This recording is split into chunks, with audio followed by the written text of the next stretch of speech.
ఈ రోజు వరకు నేను తీసుకున్న మ్యాక్సిమం రెమ్యూనరేషన్ అంతా అంటే 5 లక్షలు. కానీ అందులో పొదుపు చేశారు చూడండి సార్, సేవ్ చేసి దీన్ని గ్రో చేశారు, అది గ్రేట్ సార్. ఎంత దాచుకోవాలి సార్ సుమారుగా? మీరు ఒక బిజినెస్ మ్యాన్ కాబట్టి ₹1 సంపాదిస్తే, ఇప్పుడు మా అలాంటి ప్రొఫెషనల్స్ ఉంటారు, లేదు ఇంకో కొంచెం ఏదైనా ₹1 ఎంత దాచాలి సార్ ముందు? ఎంత దాచుకోవాలంటే ₹100 జీతం సంపాదించుకునేవాడైనా సరే ₹10 ₹15 రాగానే ముందు తీసుకెళ్ళి ఆ డబ్బాలో వేసేయాలి. ఆ మిగిలిన 80 ఖర్చు పెట్టుకోవాలి. 100 పెట్టామనుకోండి, 100 ఖర్చు అయిపోవడం కాబట్టి ఇంకో 200 అప్పు కూడా చేస్తాం. అది చేయకూడదు. నేను ఉన్నా లేకపోయినా, తిన్నా తినకపోయినా ఈ ₹20 ఈ 20% తీసుకెళ్ళి నేను పక్కన వేయాల్సిందే అనేది స్ట్రిక్ట్గా పెట్టుకుంటే ఈజీగా పైకి రాగలుగుతాం. ఈజీగా అంటే వేస్ట్ అవ్వకుండా ఉన్నంతలో జాగ్రత్త చేసుకుంటాం. ఆ వచ్చిన దాన్ని మళ్ళీ అది ఆ ఫ్రెండ్ అడిగాడు, లేకపోతే వీళ్ళు అడిగారు, ఈ ఆడేదో మందు అవుతా ఏదో అప్పు అడిగాడు, ఇవన్నీ ఇవ్వకూడదు, జాగ్రత్త పడాలి. జాగ్రత్త. అండ్ ఇంకోటి సార్, క్రెడిట్ కార్డు ఉండడం మంచిదంటారా ఒక వ్యాపారవేత్తగా? క్రెడిట్ కార్డు ఉండటం అనేది డెఫినెట్గా ఇప్పుడు అవకాశాలు చాలా ఉంటాయి. అవకాశాలను సద్వినియోగం చేసుకునే వాళ్ళందరికీ ఉపయోగపడతాయి, దుర్వినియోగం చేసుకునే వాళ్ళకి అందరికీ కూడా ఇది అవుతుంది. మీరు అమెరికా లాంటి దేశంలోకి వెళ్ళి చూస్తే క్రెడిట్ కార్డు అని ప్రతి దగ్గర క్రెడిట్ కార్డు, డబ్బు డీలింగ్ ఉండదు అసలు. అవును, పెట్రోల్ కొడుచుకున్నా క్రెడిట్ కార్డే పెడతారు, షాపింగ్కి వెళ్ళినా కూడా క్రెడిట్ కార్డు ఇస్తారు, అన్ని చోట్ల ఇదే. ఇక పండగలు వచ్చాయి, క్రిస్మస్ లాంటి పండగలు వచ్చాయంటే అసలు ఎన్ని కొట్టేస్తారో చెప్పడానికి లేదు, అవసరం ఉన్నాయి లేని అన్నీ కూడా. ఆ రోజు జేబులో డబ్బులు ఉండక్కర్లా, క్రెడిట్ కార్డు తీసి ఇస్తారు, వాడు దాంట్లో పెడతాడు, ఇచ్చేస్తాడు. అది ఆ క్రెడిట్ కార్డు అప్పులు తీర్చడానికి మళ్ళీ బోల్డెన్ అప్పులు చేసే సందర్భం అదే కదా. క్రెడిట్ కార్డు ఏంటంటే అవసరానికి జేబులో డబ్బు కాకుండా ఇది కూడా ఒక కరెన్సీయే. పేపర్ కరెన్సీ కంటే కూడా ఇది ఒక, కానీ అది హద్దుకు మించి ఖర్చు పెట్టడానికి కాదు. అంతే కదా, అదే అది ఉంది కదా. కన్వీనియన్స్. రేపు చూసుకుందాంలే, వచ్చే నెల కడదాంలే అని అనుకుంటే అప్పు చేయడం చాలా తేలిక, కానీ అప్పు తీర్చడంలో సేవ్ చేసుకోవడం అనేది చాలా కష్టం.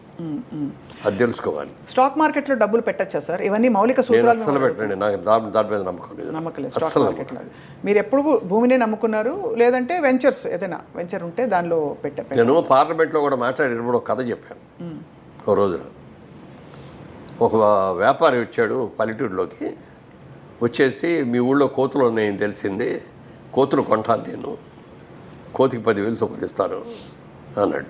ఊళ్ళో వాళ్ళందరూ పిచ్చాడు చూసి ఈడేంటి కోతులు కొనుక్కోవటం ఏంటి, కోతికి 10,000 ఇవ్వటం ఏంటి అని అందరూ చూశారు. ఎవరో కొంతమంది ఈడేదో 10,000 ఇస్తున్నాడు కదని చెప్పి 4 కోతులు 10 కోతులు తీసుకెళ్ళి వాడికి ఇస్తే అందరికి 10,000 ఇచ్చాడు. వెళ్ళిపోయాడు. వాడు వెళ్ళిపోయిన తర్వాత నిజంగా కోతికి 10,000 ఇచ్చారంటే ఇచ్చారని నేను చూపించాడు.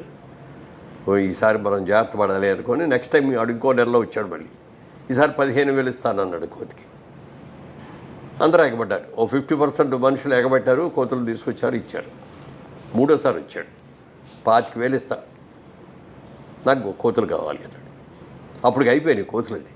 ఊళ్ళో ఉన్న కోతులన్నీ అంత ముందే కొనేసి తీసుకెళ్ళిపోయాడు. ఎక్కడ కోతులు లేవు. 25,000 ఇస్తానంటాడు.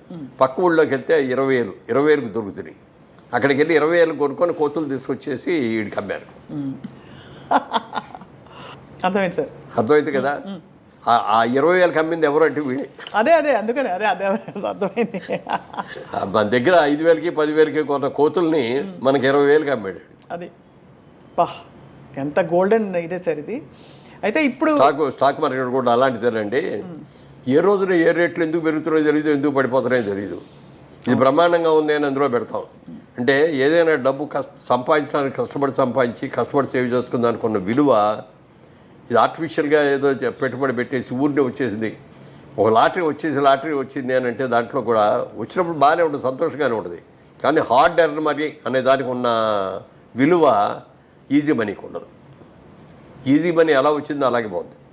హార్డ్ ఎర్న్ మనీ మనం జాగ్రత్తగా కాపాడుకుంటాం కదా సార్. అది. అండ్ ఫైనలీ సార్, రియల్ ఎస్టేట్లో డబ్బులు పెట్టాలంటే మీ సలహా ఏంటి సార్? చాలామంది ఇవాళ జయభేరి అనగానే one of the most trusted names. So మీ సలహా ఏంటి సార్? డెఫినెట్గా మంచిది. మాలాంటి ఉద్యోగస్తులు ఎవరైనా సరే, ఇప్పుడు ఈ నా ఇంటర్వ్యూస్లో నేను చెప్పిన ఇట్లాంటి మాటలు అన్నీ కూడా విని చాలామంది ల్యాండ్ మీద ఇన్వెస్ట్ చేశారు. నేను ఎక్కడికో వెళ్తా అంటే, ఏమండి మీ ఇంటర్వ్యూ చూసామండి, మీరు చెప్పింది బాగుందండి, నేను కూడా ల్యాండ్ కొన్నానండి, ఏదో ఇన్ని స్థలాలు కొనుక్కున్నానండి, బాగా పెరిగినాయండి, డబల్ అయినాయండి, ట్రిపుల్ అయినాయండి అని చెప్పిన వాళ్ళు ఎంతోమంది ఉన్నారు. అందుకని నేను ఇంకోటి వ్యాపారం చేస్తూ మీరు భూమి కొనుక్కోండి అని నేను చెప్పలేను కదా. అవును, అర్థమైంది. అదే తర్వాత సేఫ్టీ ఇది. ఇప్పుడు ఏదైనా కొంటే, ఇప్పుడు వ్యాపారం చేసేవారు వ్యాపారంలో లాభం రావచ్చు, నష్టం రావచ్చు. కానీ భూమికి మీద నష్టం ఉండదు, అవును. పెరిగేదే తప్ప తరిగేది కాదు, పాడైపోయేది అంతకంటే కాదు. కాబట్టి అంటే కొనుక్కునేటప్పుడు లీగల్గా కరెక్ట్గా ఉన్నాయా లేదా, దానికి హద్దులు సరిగ్గా ఉన్నాయా లేదా అని చూసుకొని మనం కొనుక్కున్న దాన్ని ప్రొటెక్ట్ చేసుకోవాలి మనమే. ఇక్కడ హైదరాబాద్ లాంటి చోట మనం ప్రొటెక్ట్ చేసుకోకపోతే ఎవడో ఒకటి వచ్చి అక్కడ ఇల్లు కట్టేస్తాడు. మాకు ఇదిగో ఈ ప్రాజెక్టులోనే ఒకటి జరిగింది అట్లాగే. ఇక్కడ స్థలం అమ్మే ఒకటి అంటే మామూలుగా వాస్తు ఎక్కువ చూస్తాం మనం. ఒకటి వాస్తుగా లేని సైట్లు కొన్ని ఉంటాయి, వీధి సోలు అయ్యాయి. అవి జనరల్గా ముస్లిమ్స్ కొనుక్కుంటారు, వాళ్ళకి వాస్తు మీద నమ్మకం ఉండదు. అదే కొంచెం తక్కువ ఇస్తాం కూడా ఆ రేటు. అందుకని అట్లాంటివన్నీ వాళ్ళు కొనుక్కున్నారు. ఒక మిలిటరీ ఆఫీసర్, ఒక ఆయన రిటైర్డ్ మిలిటరీ ఆఫీసర్ నా దగ్గరకు వచ్చి, ఇలా నేను నా డబ్బు ఇదండి, రిటైర్మెంట్లో నాకు వచ్చిన డబ్బు, దీన్ని ఎక్కడో చోట ఇన్వెస్ట్ చేయాలి, మంచి వాళ్ళు ఎవరి దగ్గర చేయాలా అని చెప్తే మీ పేరు చెప్పారండి అని చెప్పి వచ్చి ఇస్తే ఇన్వెస్ట్ చేసి సైట్ ఇచ్చాం. కొనుక్కున్నాడు. సంవత్సరానికి ఒకసారి వచ్చి కనపడి ఇక్కడికి వచ్చి ఏమండి అని సైట్ చూసుకొని వచ్చేవాడు. కూర్చొని కాసేపు కాఫీ కదా వెళ్ళిపోతా ఉండేవాడు. ఓ రోజున వచ్చి, ఏమంటే నా స్థలంలో ఎవడో ఇల్లు కట్టేశాడండి అన్నాడు వచ్చి. మీ స్థలంలో ఎవడో ఇల్లు కట్టడం ఏంటంటే అని వెళ్ళి చూస్తే నిజంగానే ఆయన స్థలంలో ఇల్లు కట్టేశాడు. ఎవర్రా నువ్వు అని అడిగితే, నాదేనండి, నేను కొనుక్కున్న సైట్ కదా అన్నాడు. ముస్లిం అన్న అతను. నీ సైట్ పక్కది కదా, ఇది కాదు కదా అంటే, ఏమనండి ఇదే అనుకున్నానండి నేను అన్నాడు.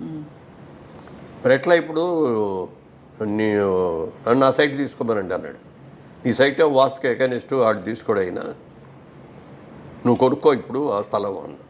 అంటే నా దగ్గర డబ్బులు ఉన్న డబ్బులు అని పెట్టి ఇల్లు కట్టారని నా దగ్గర డబ్బులు ఏం చేయాలి? వెంటనే ఇంకో ప్లేట్ ఎవరో అమ్మేవాళ్ళు ఉన్నారో చూసి ఆ సైట్ మేము కొని ఆ సైట్ ఆయనకి ఇచ్చాం. ఇవ్వగా ఆయన ఎంత ఆనందపడిపోయాడంటే, ఎంతమంది దగ్గరికి వెళ్ళి చెప్పాడు ఇది చెప్పడానికి.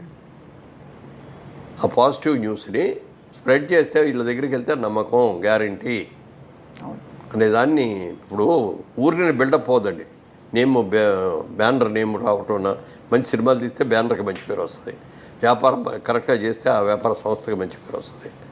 అట్లా నిజాయితీగా ఉన్నారు. ఒక్కొక్కసారి మనకు నష్టం వస్తుంది, వచ్చినా కూడా మన కస్టమర్ని ఎప్పుడు కూడా చేయకూడదు. మేము మొట్టమొదట వ్యాపారాన్ని మొదలుపెట్టినప్పుడు ఇట్లా గాజు అద్దం ఉండేది, దాని కింద ఒక కాగితం పెట్టుకున్నాం, customer is our God, customer is our pay master, customer is always right అని పెట్టుకున్నాం. అందుకని కస్టమర్ ఎవరు వచ్చినా చాలా గౌరవంగా చూస్తాను, చాలా గౌరవంగా మాట్లాడతాను. మనకి వాళ్ళ ఆనందం ఏంటంటే ఈ కస్టమర్లు రాబట్టే కదా మనకి ఏదో ఫీలింగ్. తర్వాత కస్టమర్ ఈజ్ ఆల్వేస్ రైట్ అని పెట్టుకుంటాం. మన దగ్గరికి వచ్చి ఏదో కూడా అతను ఏదో బాధిస్తాడు, నీది వాడేది తప్పు, ఇది నేను చెప్తున్నాను, నేను నా ఎక్స్పీరియన్స్ అని నేను అనకూడదు. అవునండి అవునండి మీరు చెప్పింది కరెక్టేనండి, కానీ నాది చిన్న సలహా అండి అని మనం అట్లా వెళ్ళాలి తప్ప అసలు తప్పని అనకూడదు ఎప్పుడు కూడా. కస్టమర్ ఆయన పాయింట్ ఆఫ్ వ్యూలోకి మనం వెళ్ళాలి. అవును సార్, మీ గొప్పతనం అది. ఎందుకంటే వాళ్ళకి చాలా దాచుకుని వాళ్ళు ఎంతో కష్టపడి అందులో పెట్టుంటారు. ఎంత కష్టపడి రూపాయలు ఇప్పుడు ఉద్యోగం చేసే వాళ్ళకి ఎంత వస్తుందండి? ఇప్పుడు అక్కడ దాకా ఎందుకు, సినిమా ఇండస్ట్రీలో కోట్లు సంపాదించిన వాళ్ళు పెద్ద పెద్ద యాక్టర్లు ఉన్నారు. వాళ్ళు ఇలాగ విచ్చలవిడిగా ఖర్చు పెట్టడం మూలంగా కానీ, వాళ్ళ పిల్లలు సరిగ్గా ఉండకపోవడం మూలంగా కానీ చాలా నాశనమైన కుటుంబాలు ఉన్నాయి. అదే మా సినిమాలో మేకప్ వాళ్ళు కానీ, కాస్ట్యూమ్ డిపార్ట్మెంట్ కానీ, కెమెరా డిపార్ట్మెంట్లో ఉన్నాళ్ళు కానీ, లైట్ బాయ్స్ కానీ, వీళ్ళలో చాలామంది వచ్చిన డబ్బులు జాగ్రత్తగా దాచుకొని పిల్లల్ని చక్కగా చదివించుకొని ఇవాళ రోజున వాళ్ళు హ్యాపీగా వాళ్ళు ఇల్లు వాళ్ళు కట్టుకొని పిల్లలతో ఆనందంగా ఉంటే చూస్తుంటే ఎంత గర్వంగా, ఎంత ఆనందంగా అనిపిస్తుంది. Correct sir. వాళ్ళ ఇళ్ళలో ఏదైనా పెళ్ళి అనిపిస్తే కూడా కాబట్టి తప్పనిసరిగా నేను వెళ్తూ ఉంటాను. అది ఆ ఫ్యామిలీ బాండేజ్ అనేది ఒకటి ఉండాలి. మనం ఖర్చు పెట్టే రూపాయి ఎలా ఖర్చు పెడుతున్నాం, దేనికి ఖర్చు పెడుతున్నాం, ఫ్యూచర్లో మనకి ఏం అవసరాలు ఉంటాయి, మన పిల్లల చదువులకి మనం ఎంత ఖర్చు పెట్టాల్సి వస్తుంది, అవును సార్, వాళ్ళ పెళ్ళిళ్ళకి ఎంత ఖర్చు పెట్టాల్సి వస్తుంది, ఇవన్నీ ఆలోచించుకొని ఖర్చు పెట్టాలి తప్ప ఇవాళ వచ్చి రోజు ఇలా వస్తుందని అనుకోకూడదండి. కానీ ఇవాళ ఉన్నాం, ఈ సంపాదన వస్తుంది. మరి ఇదో అన్ని సినిమాలు తీసా, ఇవాళ సినిమా తీయాలంటే తీయలేకపోతున్నా. ఎందుకు తీయలేకపోతున్నా అంటే ట్రాక్ తప్పాను, మళ్ళీ ట్రాక్ ఎక్కాలి. ట్రాక్ ఎక్కిన తర్వాత మనం సినిమా తీయపోతే ఎవరేమనరు మనని. సినిమా సరిగ్గా తీయకపోతే మాత్రం తిడతారు, కొడతారు కూడా. Correct sir, perfect. అవును, ఎంత రిస్క్ తీసుకోవాలో అంతే తీసుకుని.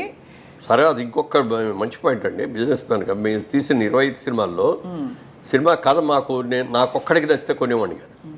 నేను, మా బ్రదరు, మా అబ్బాయి, ప్లస్ మాకు ప్రభాకర్ రెడ్డి గారు, గిరిబాబు గారు, సత్యనారాయణ గారు, మా ఎడిటరు, మా కెమెరామెన్, మేమందరం కలిసి ఒక 10 మంది గ్రూప్ ఉంది మాది. ఆ 10 మంది కూర్చొని కథ ఉంటాం. 10 మంది నచ్చిందంటే తీసుకుంటాం. 5గురు నచ్చి 5 నచ్చలేదన్నా, లేకపోతే 7గురికి నచ్చి 3గురికి నచ్చలేదన్నా కూడా దాన్ని వదిలేస్తాం. అలా కొన్ని కథలు నచ్చి ఈ సినిమా బాగుంటుంది, ఈ సక్సెస్ అవుద్ది అనుకున్న సినిమాలో నా క్యారెక్టర్ లేకపోయినా కూడా ఎక్కున్నా తీసా. అలాగే ఈ క్యారెక్టర్ బ్రహ్మాండంగా ఉంది, నాకు బాగా పేరు వస్తుంది అని అన్న కానీ రిస్క్ ఉందండి, ఇది బిజినెస్ అవుద్దో లేదో అని కనుక అంటే దాని మొదలు చేయడు. నన్ను నేను ప్రమోట్ చేయడానికి కాదు కదా సినిమా తీసేది. సినిమా టికెట్ కొట్టి సినిమా చూడటానికి వచ్చినాడు, వాడు హ్యాపీగా ఫీల్ అవ్వాలి, సెంటిమెంట్గా ఫీల్ అవ్వాలి. అంతేకాని వ్యాపారం నా కోసం నా ఇది ప్రజ్ఞ చూపించాలి, నా నటన చూపించాలి అని చెప్పి నేను సినిమా దిగిన.